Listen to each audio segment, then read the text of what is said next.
The street was glowing with holiday cheer houses covered in twinkling lights, inflatable Santas waving from front lawns, and wreaths hanging on every door. It was the most festive night of the year, until the police showed up.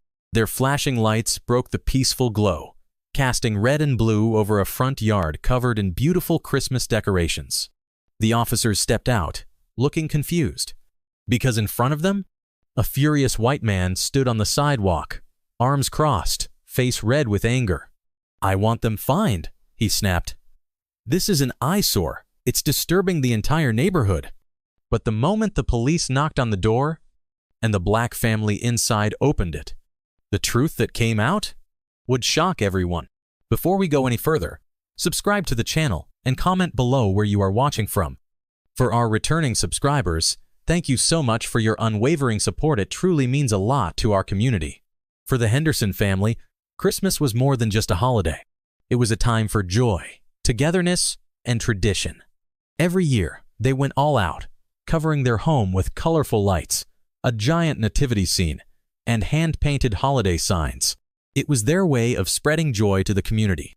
Most neighbors loved it, but not everyone, because across the street lived Frank Miller, a man who had made it his mission to keep the neighborhood just right.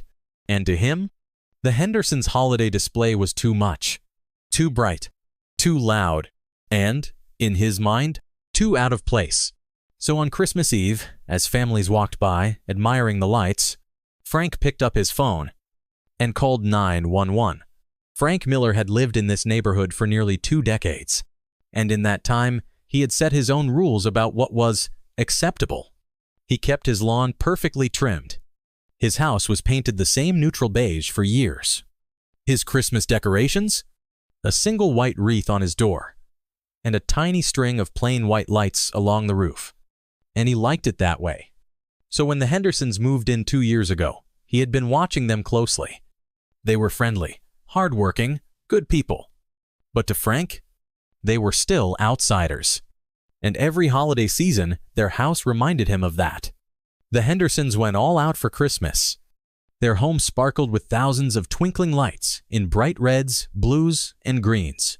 A giant, inflatable Santa sat on the lawn, next to a glowing nativity scene. And to top it all off, they had music playing a beautiful medley of Christmas carols that brought neighbors together. Kids loved it. Families stopped by just to admire it. People took pictures in front of the display. But Frank? He saw something different. To him, their decorations were too flashy, too much, too not how things were done around here. And the sight of so many neighbors smiling and enjoying their home infuriated him. So he did what he always did when something didn't fit his idea of right. He picked up the phone and called the cops. "Yes, officer, I need to file a complaint." Frank's voice was cold, clipped, and full of annoyance. "There's a house on my street that's causing a disturbance." "What kind of disturbance, sir?" the dispatcher asked. "They have excessive decorations, obnoxious lights, loud music. It's bringing in unwanted people. It's ruining the look of the neighborhood." There was a pause on the other end of the line.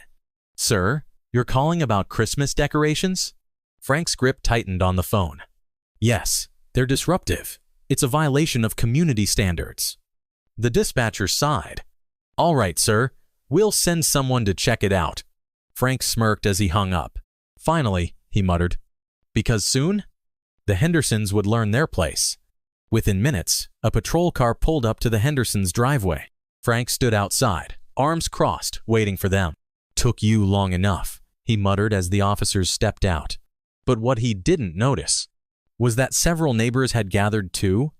People had heard about his ridiculous complaint, and now they wanted to see what would happen next.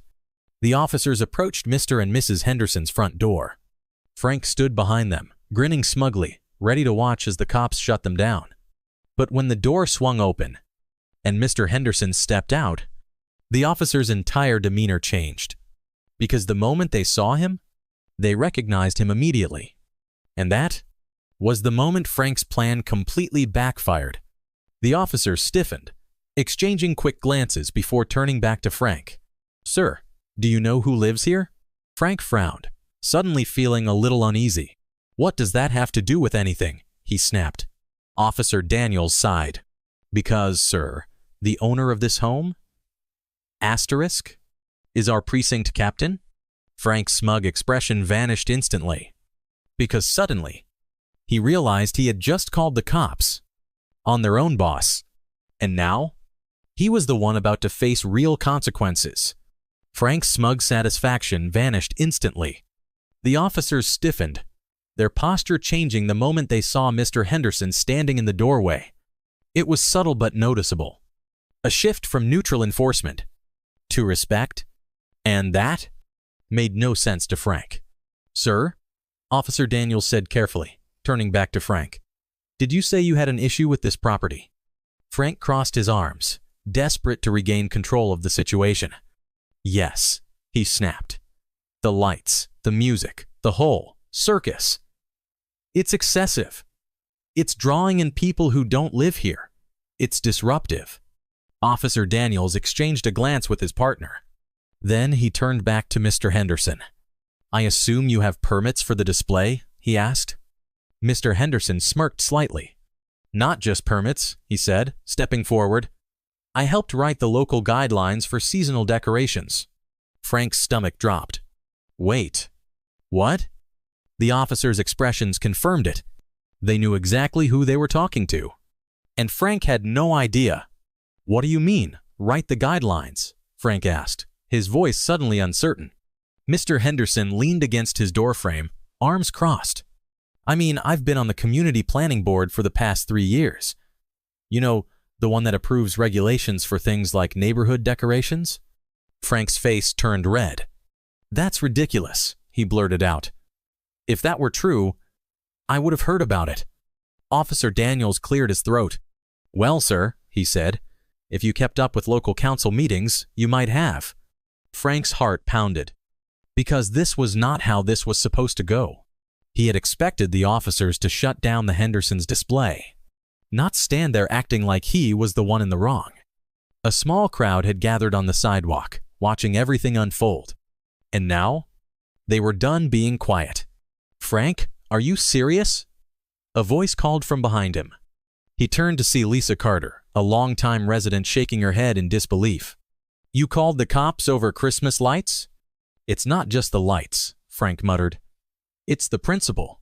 Oh, give it a rest, Lisa snapped. You never had a problem when the Andersons put up that huge Santa display 2 years ago, or when the Millers had their entire front yard covered in lights. But suddenly, it's an issue now? A murmur of agreement rippled through the group. Frank's face twisted. That's different, he tried to argue. How? Another neighbor asked. And just like that, the entire street turned against him. Mr. Henderson let out a small sigh, shaking his head. Frank, I've been patient with you, he said. We've been nothing but respectful since moving in. But calling the police on my family over Christmas decorations? He stepped forward, his expression unreadable. If you wanted to talk about this like adults, you could have knocked on my door. But instead, you wasted these officers' time. Frank felt trapped. The weight of every eye on him pressed down. And worse, the officers were still waiting for an answer. Sir, Officer Daniels said again, do you have any actual legal complaints? Frank's mouth opened and closed, because for the first time in his life, he had nothing to say. What happens next? The officers were not done yet, because wasting police resources had real consequences, and Frank was about to face one more surprise he never saw coming. Frank's throat went dry as the weight of the situation settled in. This was not how this was supposed to go. He had called the police to get rid of the Hendersons' decorations, to put them in their place. But now, the entire neighborhood was against him. The officers were looking at him like he was the problem. And worst of all, Mr. Henderson was standing there calm, composed, and completely unbothered. Officer Daniels exhaled, clearly running out of patience. All right, sir, he said, crossing his arms. Let me get this straight, you called 911. Because your neighbor decorated for Christmas? Frank's face twitched. It's excessive, he insisted, his voice more desperate now. It's disturbing the neighborhood. People keep stopping to look at it. Because they like it. Officer Patel cut in sharply, raising an eyebrow. Which, last time I checked, isn't a crime. Frank's jaw locked. Look, No, sir. Officer Daniels interrupted, his tone firm now. This was a waste of emergency resources. We're out here dealing with real issues, and you called us for Christmas lights? Frank's cheeks burned, because the way the officers were looking at him now, like he was pathetic, like he was a joke. Do you know what the penalty is for repeated nuisance calls? Officer Daniels continued, his expression serious. Frank froze. Penalty? He repeated, his voice slightly shaky. Yes. Officer Patel confirmed. Filing unnecessary complaints, especially ones based on personal bias, can lead to finisher, in extreme cases, charges for misuse of emergency services. Frank stiffened. I wasn't trying to waste resources. Just what? Mr. Henderson finally spoke, his voice steady. You wanted to punish us for celebrating Christmas? Frank's breath caught in his throat. Because that was exactly what he had wanted. To make them feel unwelcome. To send a message that this neighborhood was not theirs. But now, he was the one being told he didn't belong. And the worst part? He had done it to himself. Lisa Carter, still watching from the sidewalk, shook her head in disgust. This is embarrassing, Frank, she muttered. You could have just let people enjoy the holidays, but instead, you made yourself look like a fool. A bitter fool, another neighbor added. A few others nodded in agreement. One man, Mr. Patel, who lived a few doors down, crossed his arms. I think we should bring this up at the next HOA meeting, he said. Frank's stomach dropped. What? Yeah, Lisa agreed. If Frank is going to keep harassing people and wasting city resources, maybe it's time we reconsider whether he belongs in this neighborhood. Frank felt his blood go cold. He had spent years trying to control this community. But now, the community was turning against him. And for the first time, Frank realized he might actually lose. Mr. Henderson let out a calm breath, then turned to the officers. Officers, I appreciate you coming out here. Sorry your time was wasted. Officer Daniels nodded, clearly relieved this was wrapping up. No problem, sir. We'll make a note of this incident. He turned back to Frank. Sir, this is your official warning.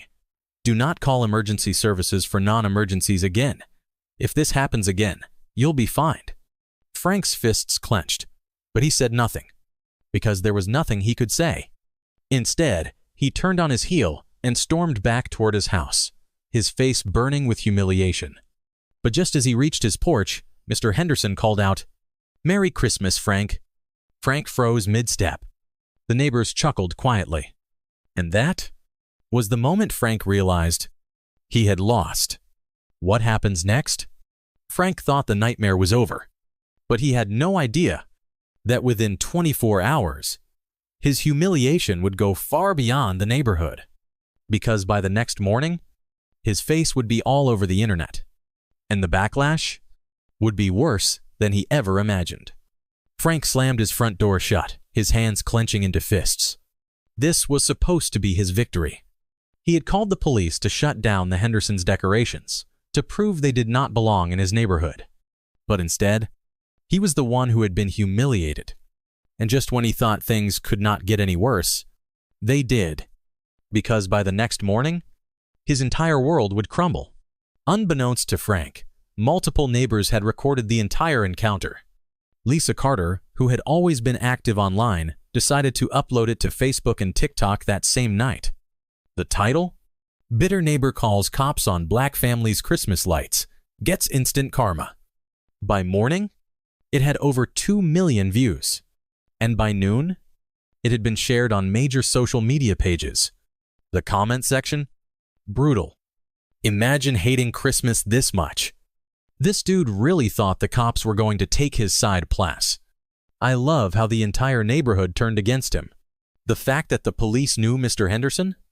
Iconic. Frank's phone started buzzing nonstop. His Facebook flooded with angry messages. And when he opened his email, a flood of messages criticizing him for his behavior. That was when he realized the true horror of what had happened. Because this was not just a neighborhood incident anymore. The whole world knew. Frank thought he could just wait for the attention to die down. But instead, the backlash only got worse. His boss called him into a meeting. The company had received dozens of emails complaining about him. His HOA issued him an official warning. Multiple neighbors had sent complaints about his history of harassing others. Local news stations picked up the story. Suddenly he was the man who hated Christmas. And then, the final straw. The Homeowners Association scheduled a meeting. And the main topic? Whether Frank should be removed from the community. Frank's stomach dropped. Because now, he was officially unwanted. While Frank's life fell apart, the Hendersons' lives were about to change forever. One evening, as Mr. Henderson sat on his porch, watching his kids play in the yard, a black SUV pulled up. A man stepped out, someone Mr. Henderson immediately recognized. It was Daniel Myers, a well-known business owner who sponsored charitable Christmas events every year. "Mr. Henderson?" the man said with a smile. "Yes. I saw what happened to your family online, and I have to say I admire how you handled it. I'd love to help turn this situation into something positive." Mr. Henderson raised an eyebrow. "How do you mean?" "I run a Christmas charity that helps underprivileged kids," Daniel explained. "Every year, we donate gifts, food, and decorations to families in need. I think it'd be amazing if we partnered with you. You've already built something beautiful. Here, why not spread the joy even further?" Mr. Henderson smiled. "You know what?" he said. "That sounds like a great idea." And just like that, what started as a petty act of racism turned into something incredible. A week later, the HOA meeting was packed. Residents filled the community center, murmuring among themselves. Frank sat in the front row, his jaw clenched.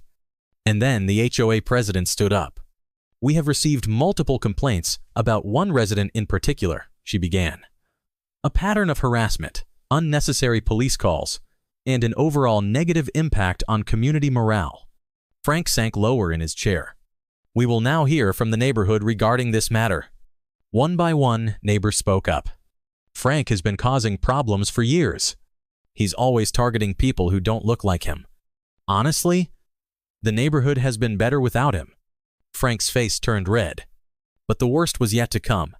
Because then, Mr. Henderson stood up. The room fell silent. "Frank," Mr. Henderson said, his voice calm, "you've made it clear you don't want us here. But the thing is, this community isn't yours to control." Frank's fingers curled into fists. "So," Mr. Henderson continued, "maybe instead of trying to push people out, you should be the one to leave." And at that moment, the entire room applauded. Frank's heart plummeted. Because now, the message was clear. He was no longer welcome. 2 months later, a moving truck pulled up to Frank's house. Neighbors watched silently as he packed his things, his face tight with anger. Lisa Carter stood on her porch, arms crossed, satisfied. "Guess the Grinch is finally leaving," she muttered. By the end of the day, Frank was gone, and the neighborhood was better off without him. Meanwhile, the Hendersons' home became a landmark for holiday joy. Every Christmas, families flocked to see the decorations. And thanks to their partnership with Daniel Myers, they expanded their display into a fundraiser for charity.